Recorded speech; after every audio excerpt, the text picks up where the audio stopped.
Hi guys, இன்றைக்கி நம்ம என்ன விஷயம் பார்க்க போகிறோன்னா day 64 of Bigg Boss Tamil season 9ங்க. எபிசோட் ஸ்டார்டிங்லேயே சாண்ட்ராக்கும் திவ்யாவுக்கும் ஒரு ஆர்குமெண்ட். ஆக்சுவலி திவ்யா அவர்கள் பொறுமையாக தான் இருக்காங்க. சாண்ட்ரா அவர்களுக்கு திவ்யா மேலே என்ன கோவன்றது நம்மளுக்கு கிளியராக தெரியல. ஆனால் என்னோட அனுமானம் என்னன்னு பார்த்தீங்கன்னா, அதுக்கு முதல்ல வந்த ஒரு எபிசோடில் வந்து பிரிஜின் வந்து சாண்ட்ராவோட உறவை வந்து நான் துண்டிச்சிட்டு திவ்யாவுக்கு வந்து நான் க்ரீன் இது ரிப்பன் தரேன், அதாவது அவங்களோட உறவை வந்து நான் கண்டினியூ பண்ண விரும்புகிறேன் அப்படின்னு சொன்னதை வந்து இந்த அம்மா வந்து தப்பாக புரிஞ்சுட்டாங்களா என்னன்றது நம்மளுக்கு கிளியராக தெரியல. பட் திவ்யா வந்து ஒரு ட்ரஸ்ட்வர்த்தி பர்சன்றதை மீறி அவங்கள வந்து அவ்வளோ இன்சல்ட் பண்ணுறாங்க. அந்த பொண்ணு வந்து என்னதான் இருந்தாலும் அது நம்ம ஃப்ரெண்டுன்னு சொல்லிட்டு திருப்பி போய் அசிங்கப்பட்டு இருக்காங்க. இது ஒரு இன்சிடென்ட் நடந்தது. அடுத்து வந்து காலையில், அதாவது எந்திரிச்சு நம்ம கிச்சன் சைடு வராங்க நம்ம அரோரா அவர்கள். அவங்கக்கிட்ட வந்து கமருதீன் அவர்கள் அவ்வளோ வன்மத்தை எடுத்து கொட்டியிருக்காரு. என்னன்னா, நீங்கள் வந்து கிச்சன் வேலையை செய்யல, விச் இஸ் வெரி கரெக்ட்.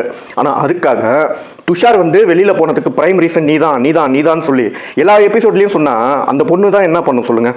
ஒரு வேளை அந்த பொண்ணே வந்து ரீசனாக இருந்தாலும் அதை வந்து ஏன் எல்லா எபிசோட்லேயும் வந்து சொல்லிட்டு இருக்காங்கன்றது தெரியல. கமருதீன் கிளியராக அவரோட லிமிட்டை தாண்டி போயிட்டுருக்காரு. அதேமாரி நம்ம பிக் பாஸில் எல்லாரும் ரசித்த ஒரு கேண்டிடேட் வந்து ரொம்ப எல்லையை மீறி போயிட்டுருக்காங்க அப்படின்னு பார்த்தீங்கன்னா யாருன்னு கேட்டிங்கன்னா கானா வினோத் அவர்கள். அவருக்கு வந்து சுத்தமாக கண்ட்ரோலும் இல்லை, ஒரு யோசிக்கிற திறமையும் இல்லை. இல்லாத பொல்லாத ஆர்குமெண்ட்ஸை வந்து தானாகவே வந்து கமருதீனுக்கு சப்போர்ட் பண்ணுறான்னு சொல்லிட்டு இந்த கமருதீன் அரோராக்கு நடந்த அந்த விஷயத்தில் கூட இவர் வந்து மூக்க நுழைச்சிட்டாரு. ஆனால் ஒன்றுங்க, பிக் பாஸ் சீசன் 9லேயே தாட்டி எல்லாருமே வந்து நேற்று நடந்த அந்த டாஸ்க், அதாவது வந்து வீட்டு தலையை வந்து செலக்ட் பண்ணுற அந்த டாஸ்க் வந்து ரசித்தாங்க. ஏன் தெரியுங்களா?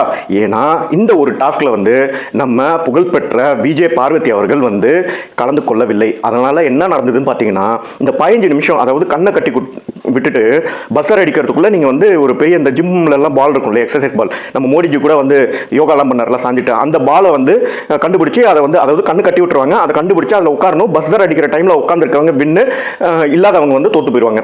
ஸோ அந்த விஷயத்தில் என்ன நடந்தது பார்த்தீங்கன்னா, எல்லா லேடிஸும் வந்து போட்டி போட்டுட்டு கிளைம் பண்ணிட்டு சிரிச்சுக்கிட்டு தான் வந்து கேம் விளாண்டாங்க. ஆக்சுவலி வின்னர் வந்து அமித். ஆனால் ஒரு லேடிஸும் வந்து இவங்க வந்து என்னை இப்படி பண்ணிட்டாங்க, என் காலை உடச்சிட்டாங்க, என்னை இழுத்துட்டாங்க, என் மூஞ்சாண்ட பேசிட்டாங்க, என் கண்ணை வந்து குத்திட்டாங்க அப்படின்னு சொல்லிட்டு பாரு மாதிரி, அதாவது குட்டி நாயெல்லாம் வந்து கதறம் தெரியுமா, அந்த மாதிரி இல்லாமல் நேற்று உண்மையிலேயே ரசிக்கும்படியாக இருந்தது. யார் தெரியுமா நம்ம ஸ்டாரு? அந்த என்டையர் டாஸ்கில் நம்ம திவ்யா பேபி தாங்க. செம்ம க்யூட்டாக வந்து சில விஷயம்லாம் செஞ்சாங்க. பசங்க வந்து விட்டே வைக்கல. உடனே வந்துட்டு குட்டி குட்டி வீடியோ மீம்ஸ்லாம் போட்டு திவ்யா கணேஷ் வந்து க்யூட் லேடின்ற மாதிரி வந்து காமிச்சிருந்தாங்க. உண்மையிலே நேற்றைய எபிசோடு, ஆக்சுவலி நேற்றைய எபிசோடு ஒண்டி தான் வந்து ரொம்ப ரசிக்கிற மாதிரி இருந்தது. இன்றைக்கி என்ன நடக்குதுன்றதை வந்து நான் நாளைக்கு வந்து வீடியோவில் போடுறேன். நம்ம சேனலுக்கு வந்து ஆக்சுவலி வாட்ஸ்அப்லேயும் ஒரு குரூப் இருக்குது, டெலிகிராம்லேயும் குரூப் இருக்குது. சேனல் நேம் போட்டு சர்ச் பண்ணி நம்மளுக்கும் சப்போர்ட் பண்ணுங்கள். Thank you, bye by.